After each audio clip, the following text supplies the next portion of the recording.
ಕೇರಳದಲ್ಲಿ ಸತತವಾದ ಗುಡ್ಡ ಕುಸಿತವಾಗ್ತಾ ಇದೆ. ಹಾಗಾಗಿ 7 ಮಂದಿ ಬಲಿಯಾಗಿದ್ದಾರೆ. ಮಹಾಮಳೆಗೆ ಭೂಕುಸಿತ ಕೇರಳದ ಕೋಯಿಕ್ಕೋಡ್ನ ವಯನಾಡ್ನಲ್ಲಿ ನಡೆದಿರ್ತಕ್ಕಂಥ ಘಟನೆ ಇದು. ಮಹಾಮಳೆಗೆ ಕೊಚ್ಚಿ ಹೋಗಿದೆ ಮನೆ, ಅಂಗಡಿಗಳು. ವಿಪರೀತವಾದ ಮಳೆ ಆಗ್ತಾ ಇದೆ ಆ ಭಾಗದಲ್ಲಿ. ಸೊ 6 ಜನರ ಶವ ಇಲ್ಲಿ ತನಕ ಪತ್ತೆಯಾಗಿದೆ. ಹಲವರು ಮಣ್ಣಿನಡಿ ಸಿಲುಕಿರುವಂತಹ ಶಂಕೆ ಕೂಡ ಇದೆ. 16 ಜನರನ್ನ ರಕ್ಷಣೆ ಮಾಡಿದ್ದಾರೆ NDRF ತಂಡ. ಅವರಿಗೆಲ್ಲರಿಗೂ ಆಸ್ಪತ್ರೆಯಲ್ಲಿ ಈಗ ಟ್ರೀಟ್ಮೆಂಟನ್ನು ಕೊಡ್ತಾ ಇದ್ದಾರೆ. ನಾಪತ್ತೆಯಾದವರಿಗೋಸ್ಕರ NDRF ಹುಡುಕಾಟ. ಸೇಮ್ ಇಲ್ಲಾಗಿದೆಯಲ್ಲ ಶಿರೂರಿನಲ್ಲಿ, ಅದೇ ಥರ ದುರಂತದಲ್ಲಿ ಸಾವಿನ ಸಂಖ್ಯೆ ಮತ್ತಷ್ಟು ಹೆಚ್ಚಳವಾಗುವ ಸಾಧ್ಯತೆ. ಇಲ್ಲಿ ತನಕ ಇರೋ ಮಾಹಿತಿ ಪ್ರಕಾರ 7 ಜನ. ಭಾರಿ ಪ್ರಮಾಣದ ಭೂಕುಸಿತಕ್ಕೆ 400 ಕುಟುಂಬಗಳು ಅತಂತ್ರವಾಗ್ಬಿಟ್ಟಿದೆಯಂತೆ. ಶಿರೂರು ಗುಡ್ಡ ಕುಸಿತ ಏನಾಗಿದೆ ಆ ಪ್ರಮಾಣಕ್ಕಿಂತಲೂ ಹೆಚ್ಚಾಗಿದೆ ವಯನಾಡಲ್ಲಿ.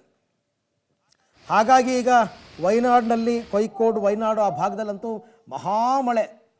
ಆ ವಯನಾಡಲ್ಲಾಗಿರೋ ಮಳೆನೇ ನಮಗೆ ಕಬಿನಿ ತನಕ ಬರುತ್ತೆ ನೀರು.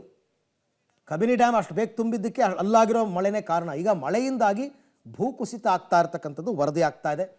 ಆ ವರದಿ ಅಂತಂದರೆ ನಿಜಕ್ಕೂ ಕೂಡ 400 ಕುಟುಂಬ ಅತಂತ್ರ ಆಗ್ಬಿಟ್ಟಿದೆಯಂತೆ. ಮನೆ ಕಳ್ಕೊಂಡಿದ್ದಾರೆ, ಕೆಲವರು ಜಮೀನು ಕಳ್ಕೊಂಡಿದ್ದಾರೆ, ಆಸ್ತಿ ಪಾಸ್ತಿ ಹಾನಿಯಾಗಿದೆ. ಮನೆ ಮುಂದೆ ನಿಲ್ಲಿಸಿದ ಕಾರ್ ಇಲ್ಲ, ಬೈಕ್ ಇಲ್ಲ, ಮನೆಗಳೇ ಇಲ್ಲ.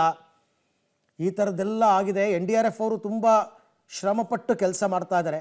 ಮಣ್ಣಿನಡಿ ಇನ್ನೂ ಸಾಕಷ್ಟು ಜನ ಸಿಕ್ಕಾಕೊಂಡಿರ್ಬೋದು ಅಂತ ಶಂಕೆ ಇದೆ.